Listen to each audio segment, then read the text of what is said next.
মাননীয় স্বরাষ্ট্রমন্ত্রী খুব সুন্দর করেই বলেছেন, কোনো সংকট নাই। এটা আসলে সংসদের ভিতরে নাই, বাইরে। সংকটটা আমাদের সংসদের বাইরে। এখনো যদি এইভাবে পাশ কাটিয়ে যাওয়া হয়, তাহলে জনগণের কথা কি এখানে আমরা সবাই মিলে আলোচনা করতে পারবো না?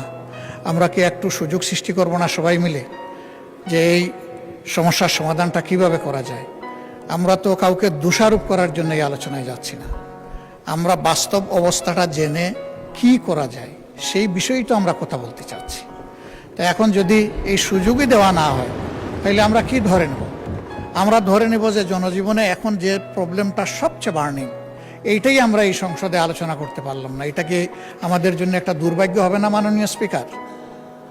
দেশের মানুষ তো প্রত্যাশা করছে। আমি নিজে এই বিষয়গুলো বাস্তবে বোঝার চেষ্টা করেছি। পত্রিকায় অনেক কিছু লেখা হয়, সামাজিক মিডিয়ায় অনেক কিছু আসে, তার কিছু বাস্তব কিছু অবাস্তব। নিজেকে বোঝার চেষ্টা করেছি আসলে কতটুকু বাস্তব, কোন জায়গায় কোন সমস্যাটা। কিন্তু সব কিছু তো ওখানে গিয়ে আমি বুঝতে পারবো না। আরও কিছু বুঝতে হবে সরকারের সংশ্লিষ্ট মন্ত্রণালয় থেকে। আপনি বিবৃতির কথা বলেছেন, তিনি যে বিবৃতি দিয়েছেন আমি বাস্তবের সাথে এর কোনো মিল খুঁজে পাইনি। তো সেই বিবৃতি দিয়ে কি হবে? এই বিবৃতিতে কি সমস্যার সমাধান হবে? একদিকে বলা হচ্ছে তেলের কোনো সংকট নাই, আরেকদিকে বাস্তবে কি ঘটতেছে সেইটা তো সম্পূর্ণ ভিন্ন। এবং দেখতেছেন যে এই নিয়ে দারুণ অসন্তোষ মানুষের মধ্যে। আমরা যদি এখানে একটু খোলামেলা আলাপ করতে পারি, সঠিক তথ্যগুলি যদি এই ফ্লোরে আসে, আমরা সবাই দায়িত্ব ভাগ করে নেব।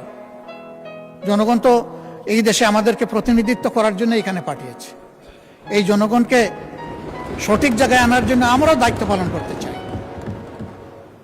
তাইলে যদি আমাদের নোটিশগুলো এইভাবে কোনোটাই আলোচনায় না আসে, যদি বিবেচনায় না নেন, তাহলে মাননীয় স্পিকার এখানে থাকবো কেন? কি জন্য এসেছি? জনগণ তো তাদের প্রয়োজনে আমাদেরকে পাঠিয়েছে, আমাদের প্রয়োজনে তো এখানে আসেনি। সেই প্রয়োজনে যদি পূরণ করতে না পারলাম, থাকার তো কোনো সার্থকতা নাই। এই সংসদে আমরা প্রত্যেকটি সেকেন্ড ব্যয় করতেছি, এর পিছনে জনগণের রেভিনিউ তো খরচ হচ্ছে। আমাদের দায়িত্ব জনগণের কাছে। এগুলা তো আমরা আমাদের নিজস্ব সম্পদ দিয়ে গড়ে তুলিনি, জনগণের সম্পদ দিয়ে এটা গড়ে তোলা হয়েছে। আর আমরা কথাটা বলবো এই মুহূর্তের সবচেয়ে বার্নিং যে সমস্যা সেইটা নিয়ে। এইটাই যদি না দেন, তাহলে কি আমরা জাস্টিস পেলাম আপনার কাছ থেকে? পেলাম না। মাননীয় নেতা, যদি আমি অনুরোধ করবো যে এইভাবে নোটিশটা নিষ্পত্তি না করে, আপনি আজকে না করেন, একদিন পরে হোক, 2 দিন পরে হোক, বিষয়টা আলোচনার জন্য ফিক্স আপ করেন এবং তখন মুলতবি করে এটা আলোচনা করেন। মাননীয় স্বরাষ্ট্রমন্ত্রীকে এই বিষয়ে কিছু বলতে চাচ্ছেন?